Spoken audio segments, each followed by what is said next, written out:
मेरे ख्याल है मेरी अटेंडेंस 70% के करीब है। मैं बिल्कुल आज भी कायम हूँ।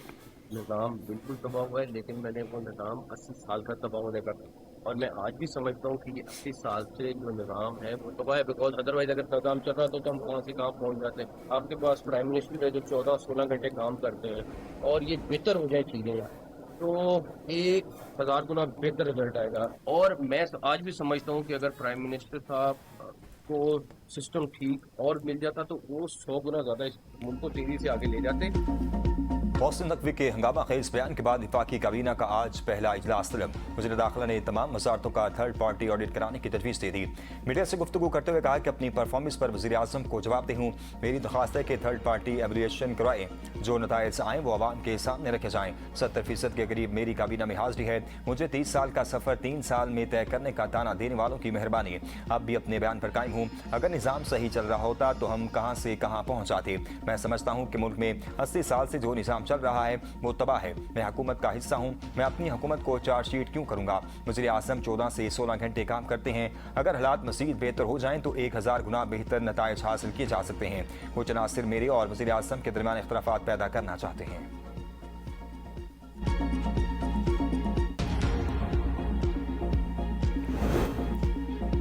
मोहसिन नकवी का बयान बेमानी कोई सियाको सबक नहीं। वज़ीर आज़म के मौम ने खुसूसी राना सनाउल्लाह की वज़ीर दाखिला पर फिर तनकीद। कहा मोहसिन नकवी ने कहा सिस्टम तबाह हो चुका। ये किस सिस्टम की बात कर रहे हैं। मुल्क में पार्लिमानी जमहूरी निज़ाम मौजूद है।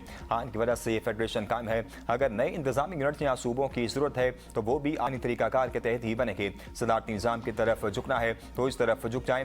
रहना जमहूरी निज़ाम नहीं है, हम हाइब्रिड मॉडल में नहीं हैं। मोहसिन नकवी ने जिस तकरीब में बात की उसमें वारदातिये बैठे थे। वज़ीर आज़म शहबाज शरीफ का दौरा सऊदी अरब शेड्यूल तय पा गया। वज़ीर आज़म शहबाज शरीफ आज शाम 2 रोज़ा दौरे पर सऊदी अरब रवाना होंगे। उनके हमरा आला सतह का वफ्द भी होगा।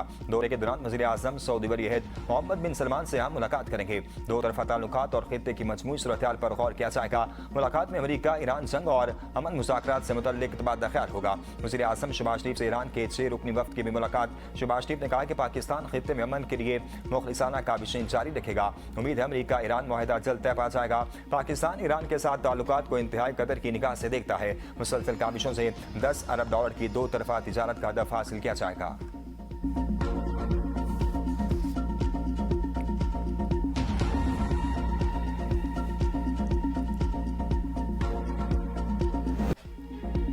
अमेरिका और ईरान का इस्लामाबाद मफाहमती याददाश्त पर अमल दरामद पर इत्तफाक। बाज़ाब्ता ऐलान जल्द मुतवक्के। मुजव्वज़ा मुआहदे में 60 रोज़ा अबूरी इंतजाम में आबला हुर्मुज़ खोलने, फीस आयद न करने, बारूदी सुरंगें हटाने पर इत्तफाक किया गया। अमेरिकी मीडिया के मुताबिक मुआहदे के तहत शुमाली रास्ते पर ईरान, जनूबी रास्ते पर ओमान का कंट्रोल होगा। 60 रोज़ा आर्जी इंतजाम में तोसी भी की जा सकती है। फरीकैन 30 दिनों के अंदर आबला हुर्मुज़ की दरमियानी लैंड से बारूदी सुरंगें साफ करने पर भी काम करेंगे। ईरानी वज़ीर ख़ारजा अब्बास अराग़ची असूली तौर पर इस मुआहदे पर रज़ामंद हो गए हैं, जिसके बाद सुप्रीम लीडर और कौमी सलामती कौंसिल की मंजूरी दरकार है। कतर, पाकिस्तान और सऊदी अरब ने मुआहदे के लिए सालसी की काविशों में अहम किरदार अदा किया। सदर ट्रंप ने कहा है कि ईरान के साथ मुज़ाकरात इंतहाई मस्बत अंदाज में जारी हैं। अगर ईरान मुआहदे से पीछे हटा तो अमेरिका सख्त कार्रवाई करेगा। ईरान जानता है कि नताइज क्या होंगे। जून का मफाहमती मुआहदा जुलाई में कसीदगी के बायस नाकाम हुआ था। वज़ीर ख़ारजा मार्को रूबियो ने भी दावा किया है कि आबला हुर्मुज़ को खोलने के हवाले से ईरान के साथ होने वाले मुज़ाकरात में पेशरफ्त हुई है।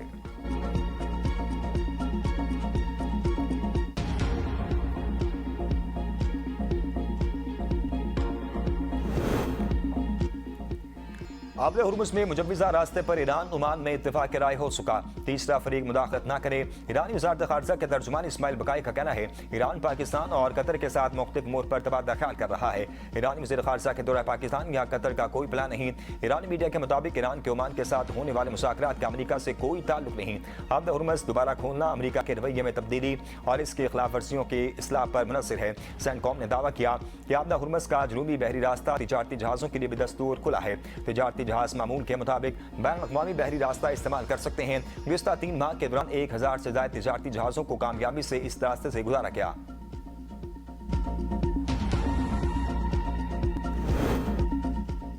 हौसिन का बहिरा अहमद में सऊदी ऑयल टैंकर पर बैलिस्टिक मिसाइलों से हमले का दावा। हस्की तर्जुमान के मुताबिक बहिरा अहमद के शुमाली हिस्से में एक सऊदी ऑयल टैंकर को निशाना बनाया गया। अब तक मजमूई तौर पर 8 सऊदी ऑयल टैंकर्स को निशाना बनाया। 29 सऊदी ऑयल टैंकर्स को वापस लौटने पर मजबूर किया जा चुका। तहरीक इंसाफ का एक बार फिर डीड चौक इस्लामाबाद में जलसे का ऐलान। वज़ीर आला खैबर पख्तूनख्वा सुहेल खान आफरीदी का कहना है 27 नवंबर को डीड चौक में फैसला कुन जलसा-ए-आम होगा। तहरीक इंसाफ के कारकुनान समेत मुल्क भर के अवाम को बानी पीटीआई के लिए निकलने की अपील है। सबसे पहले डीड चौक में पहुंचूंगा, पहली गोली भी मेरे सीने पर पिवस्त होगी। रजीम तब्दीली के बाद खैबर पख्तूनख्वा में बदअमनी बढ़ी, जमहूरी और कानूनी रास्ते अख्तियार किए, इंसाफ नहीं मिला। तहरीक इंसाफ के चेयरमैन बैरिस्टर गोहर ने कहा, हम रियासत के साथ रहे, रियासत हमारे लिए सुथेरी मां बनकर रह गई। अब जलसा नहीं होगा, लाहे अमल देंगे। हमारा मैंडेट चोरी हुआ, हमारे रहनुमाओं को नाअहल करार दिया गया। आज 3 साल के बाद शहबाज शरीफ स्पीड नाकाम हो गई और कहा जा रहा है कि सिस्टम नाकाम हो गया।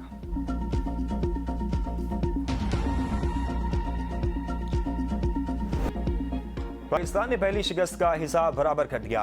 वेस्टइंडीज को 8 विकेटों से शिकस्त, सीरीज 1-1 से बराबर कर दी। वेस्टइंडीज ने पाकिस्तान को जीत के लिए 75 रन का हदफ दिया। पाकिस्तान की टीम ने 2 विकेटों के नुकसान पर हदफ को बआसानी हासिल कर लिया। पाकिस्तान की जानिब से इमामुल हक 9 और हसन अवैस 18 रन बनाकर आउट हुए, जबकि असद शफीक और कप्तान बाबर आजम बेतरतीब 24-24 रन बनाकर नॉट आउट रहे। वेस्टइंडीज की टीम 47 ओवर खेलकर 117 रन बनाने के बाद ऑल आउट हो गई। वेस्टइंडीज के एक बैटर ब्रेंडन किंग जख्मी होने के बाद बैटिंग के लिए न आए। चित्राल में ग्लेशियर फटने, क्लाउड बर्स्ट और बारिशों के बाद सैलाब से लोअर और अपर चित्राल के मुख्तलिफ इलाकों में तबाही। हादसात में 2 अफराद जाँ भाग। हस्पर रोड की बंदिश के बायस फंसने वाले अफराद के रेस्क्यू ऑपरेशन। वज़ीर आला गिलगित बल्तिस्तान अमजद हुसैन एडवोकेट की हिदायत पर पाक फौज की जानिब से हेलीकॉप्टर सर्विस शुरू। 5 हामिला खवातीन समेत मरीजों को हस्पर से बाहिफाजत गिलगित मुंतकिल कर दिया गया। गिलगित में शदीद बारिश के बाद सैलाब आबादी में दाखिल, मुतअद्दिद मकानात ज़ेर-ए-आब। घरों में पानी दाखिल होने से फर्नीचर, राशन और रोजमर्रा इस्तेमाल की कीमती अशिया को शदीद नुकसान पहुंचा। सैलाब से ज़र-ए-राज़ी, खड़ी फसलें, फलदार दरख्त, वाटर चैनल्स, पंचक्कियां और राब्ता सड़कों को बुरी तरह नुकसान पहुंचा। इलाके का जमीनी राब्ता मुनक़ता, मामूलात जिंदगी मफलूज होकर रह गया। इस्लामाबाद, रावलपिंडी में भी मूसलाधार बारिश।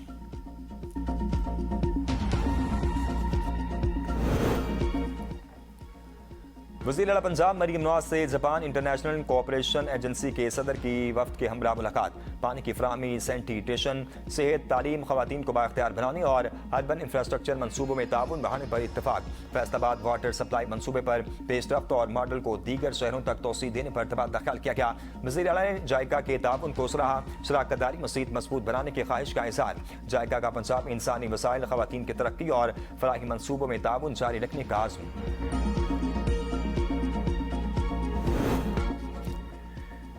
मौजूदा सियासी सूरत-ए-हाल पर अपोजिशन का ऑल पार्टीज कॉन्फ्रेंस बुलाने का फैसला। साबिक वज़ीर आज़म शाहिद खकान अब्बासी ने ABN न्यूज़ के प्रोग्राम सवाल से आगे में गुफ्तगू करते हुए कहा, यहाँ पर सियासत ही नहीं तो सियासी टेम्परेचर कैसे डाउन होगा। पहले मुल्क में रूल ऑफ लॉ लाएं, फिर सियासी मसाइल हल होंगे। यह सिस्टम नहीं चल सकता और ना ही चलेगा। सारे इसी नौकरी पर काम करेंगे। इस हुकूमत पर फॉर्म 47 के इल्ज़ामात बिल्कुल दुरुस्त लगते हैं। सब कुछ करके देख लिया, मुल्क आम आदमी को मुतमईन नहीं कर पा रहा। विफाकी वजीर मुस्तफ़ा कमाल का कहना है, मुल्क में मसला वसाइल की मुनसिफाना तकसीम का है। विफाक ने बजट में 8,700 अरब रुपए सूबों को बांट दिए। ये 8,700 अरब 4 लोगों को दिए गए जो सूबों के वज़ीर आला हैं। 18 साल में सिंध हुकूमत को 22,000 मिले हैं। कराची रहने के लिए दुनिया में तीसरा बड़ा बदतरीन शहर है। कराची के साथ जो हुआ वो इस मुल्क में किसी के साथ नहीं हुआ।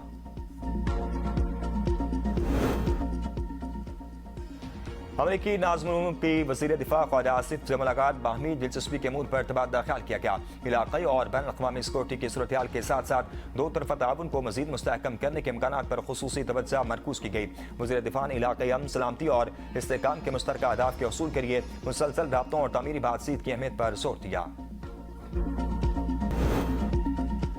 मुजफ्फराबाद डिवीजन के 9 और महाजरीन के 12 हल्कों में कामयाब उम्मीदवारों का नोटिफिकेशन जारी। शाह गुलाम कादिर, मियां अब्दुल वहीद और नौरीन आरिफ शामिल। बासिल नकवी, सरदार मुख्तार और डॉक्टर मुस्तफा बशीर भी कामयाब करार। साकिब मजीद, फारूक हैदर, दीवान चुगताई भी जीत गए। नासिर हुसैन डार, चौधरी मोहम्मद इस्माइल और एहसन रजा भी कामयाब। मरियम जवेद, जिशान अली, राजा सदीक कामयाब करार पाए। आमिर अब्दुल गफ्फार दून, मोहम्मद आमिर शाह और शौकत अली शाह जीत गए। मोहम्मद यासीन लोन, अहमद रजा कादरी और अब्दुल माजिद खान की कामयाबी का नोटिफिकेशन जारी कर दिया गया। आजाद कश्मीर के 2 मराहिल के इंतखाब में नून लीग को 7 लाख अक्सरियत हासिल। नून लीग 14 नशिस्तों के साथ पहले, पीपल्स पार्टी 10 नशिस्तों के साथ दूसरे नंबर पर है। मुल्क भर में जश्न आज़ादी की तैयारियां अरूज पर। गलियां, बाजार और इमारतें सब्ज हिलाली परचम और बरकी कुमकों से सजा दी गई। घरों में भी सजावटें, बाजारों में खुसूसी स्टॉल भी लगा दिए गए। जश्न आज़ादी के रंग ABN न्यूज़ के संग पाकिस्तान से मोहब्बत का इज़हार करें। अपनी खूबसूरत तस्वीर और वीडियोस ABN न्यूज़ को भेजें। आपकी तैयारियां हम सारी दुनिया को दिखाएंगे।